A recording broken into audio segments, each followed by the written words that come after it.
Testing friends. Today for math for this week, we're going to be talking about how to measure liquid, and we do it with liquid volumes. First, let's go over a few things. We know that if we have a liquid and we need to measure it, we can't use a regular ruler. Like if we were to measure something like a pencil or a pen, we can see how many inches it is. But when we have a liquid, if we were to measure, it would pour all over. So we can't use a regular ruler. What we would use instead is like a liter. This would be a water bottle. This is a little under a liter, but this is what I want you to think of about a liter. Or the big soda bottles that you have are 2 liters, so half of that. But this is about a liter. And this would be like a milliliter, little drops here. But we're not going to go over much with the milliliter. So I just want you to think about liters, about a water bottle, a little larger than a water bottle. Few examples you're going to have in your math book this week is, let's go over number 2 on page 625. It wants you to think of which one would hold about 1 liter. So think of which one would hold about 1 bottle of water. Would it be a trash can? No, that would take many bottles of water. A coffee pot? About, yes. A paper cup? If you had a little paper cup like the ones that we had in our classroom, this big liter would overflow it. So not a paper cup. A bathtub? That would take many liters to fill up a bathtub, so it's more than a liter. A flower vase? Yes, you could use about a liter to fill up a flower vase. Or a teaspoon.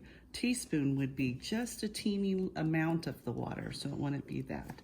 So an example of something that you could measure the water with a liter would be a coffee pot or a flower vase.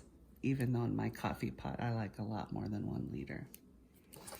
On page 3, now we want to look at something that would be about 40 liters. So it would be a larger thing that we're going to be measuring the volume with. Would it be a bathtub? Could a bathtub be filled up with about 40 liters? Yes, that would be something bigger. A coffee cup? If this was Mrs. Cavaz's coffee cup, it would be about 40 liters, but not a regular coffee cup, no. A cooking pot? Nope, that would only be a few liters, so that would be a lot less. Or a cereal bowl. That would be a lot of milk in the cereal bowl, so it's not that one. So we would have a bathtub. Now let's move on to number 2 on page 631. These are going to have some word problems. So we know that when we look at word problems, we're going to underline important things that we need. So Mrs. Lyon brought a cooler with 24 liters of lemonade to school. So I know 24 liters is going to be important of lemonade to school to serve to her students. There are 8 tables. She gives the same amount of lemonade to the students at each table. How many liters does each table get? I know from our lessons on multiplication and division, whenever we talk about giving the same amount of something to the other students, that means we're going to be using division when we're breaking something up into smaller pieces. So here we know that we have 24 liters. That's where we start at. And she wants to break up the 24 liters into the 8 tables equally because she wants to give the same amount to each table. So now we need to find out how many liters does each table get. So I know that if I have 24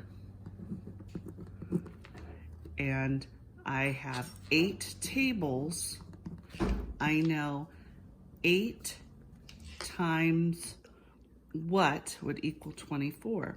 8 times 3 would equal 24.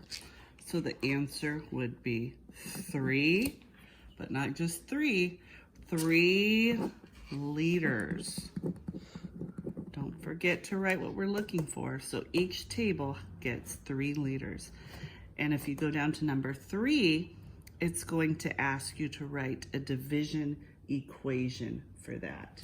So if we have 24 divided by 8 equals, and we don't know the answer to it, so kind of like the algebra that we talked about, we're just going to put a letter in there, W. We don't know what W is yet, but if we go back up to our problem, we know that the answer is 3. So W would equal 3 because 24 divided by 8 equals 3. So our other problem I wanted to share with you is number 3 on 634. This one is another word problem that talks about Jason keeps his turtle in a tank that holds 20 liters of water. So we're talking about his turtle, and it holds 20 liters of water. He keeps his frog in a tank that holds 10 liters of water. How much greater is the volume of the turtle tank than the frog tank? I know when I see how much greater, or another word would be how much more, I always need to do subtraction.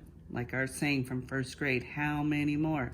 How many more? Subtract and you find what you're looking for. So this is greater is just like more, so we need to subtract. We want to know how much his turtle is. If his turtle has 20 liters and his frog has 10 liters, 20 minus 10 is 10. So how much greater is the volume of the turtle tank than the frog tank? 10 liters. That would be your answer. This helped on your lessons today about measuring volume. So if you have any questions, you can contact your teacher or you can email me. Thank you. See you next time.